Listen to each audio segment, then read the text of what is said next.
Aujourd'hui, pour les prix du Bitcoin et des crypto-monnaies, qu'est-ce qui vient de se passer ici avec le Bitcoin, avec l'Ethereum, avec toutes les cryptos? Et qu'est-il arrivé à mes transactions? Je veux vous montrer aujourd'hui de manière complètement transparente, non seulement ce qui est arrivé à mes transactions, mais plus important encore, comment je vois cette situation. Est-ce que je panique en ce moment? Devons-nous paniquer? Est-ce la fin? Eh bien, parlons de tout cela ici. Et oui, commençons par ce qui s'est passé sur les périodes plus courtes. En secondant sur ce graphique sur Bybit, vous pouvez voir que nous étions à 126 000 en peu de temps. Nous sommes descendus à 102 000 $ américains. C'est une sorte de crack éclair.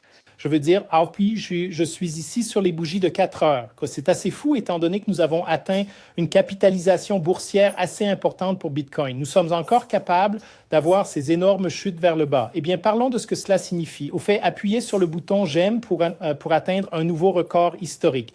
Et si vous pensez, eh bien non, je n'en ai pas envie, d'accord, c'est avec les gars, nous sommes tous dans le même bateau. En venant ici, vous pouvez voir que 2 transactions restent. J'ai littéralement été liquidé sévèrement ici sur certaines transactions d'altcoin. En fait, ma transaction XRP, qui était à 1 500 000 $ américains de profit, partie. Ma transaction Solana, qui était à 1 500 000 $ américains de profit, partie. D'accord? Donc, ne vous méprenez pas ici. Je me suis réveillé et oui, littéralement, comme sur mon portefeuille de trading, 11 millions de dollars américains en profit réalisé. Parti. En profit non réalisé. Parti. Quoi qu'il en soit, j'ai déjà pris environ 16 millions de dollars américains en profit réalisé. Mais cela reste cependant un montant assez substantiel. Si vous y allez ici, vous pouvez voir que le trade de Bitcoin est toujours à environ 14 millions de dollars américains en profit réalisé et 13 millions de dollars américains en profit non réalisé. Et le seul trade d'altcoin restant est Tron. Je ne sais pas, Justin Sun, comment tu fais ça avec tes graphiques?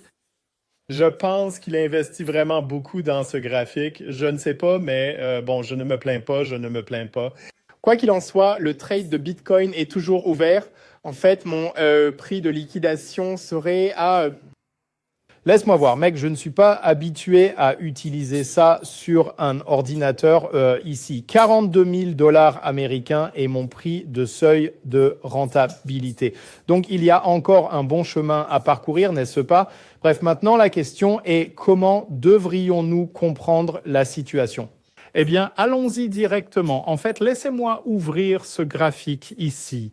Et vous pouvez voir que ce qui semble si horrible sur le graphique de 4 heures semble très différent sur le mensuel. Et j'en parlais avant sur Twitter.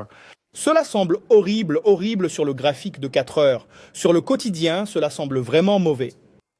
Sur l'hebdomadaire, cela semble assez correct. Et sur le mensuel, en fait, cela semble assez bien. Voyez-vous même cette chute? Tout est une question de perspective, bien sûr, n'est-ce pas? En termes de trading, la perspective est vraiment mauvaise de toute façon parce que j'ai perdu ici quelques trades probablement comme vous.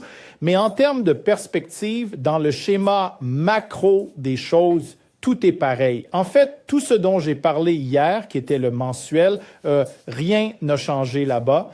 Même si nous passons aux bougies quotidiennes pour Bitcoin, vous pouvez voir que sur le quotidien, la tendance est toujours intacte. Oui, nous avons plongé en dessous, mais nous sommes rapidement remontés.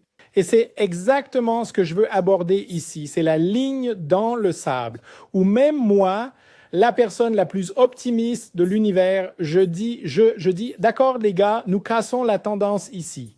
Nous devrions commencer à être prudents. C'est le moment où nous cassons cette ligne de tendance ascendante avec une clôture quotidienne. Donc, clôturer la journée significativement en dessous ou n'importe où en dessous de 111 500 $ américains sur le quotidien, le sport de volume est là de toute façon. Si nous clôturons en dessous de 111 500 $ sur le quotidien, c'est le moment, oui, où nous pouvons dire, même sur le quotidien, nous brisons la tendance, nous devrions être prudents.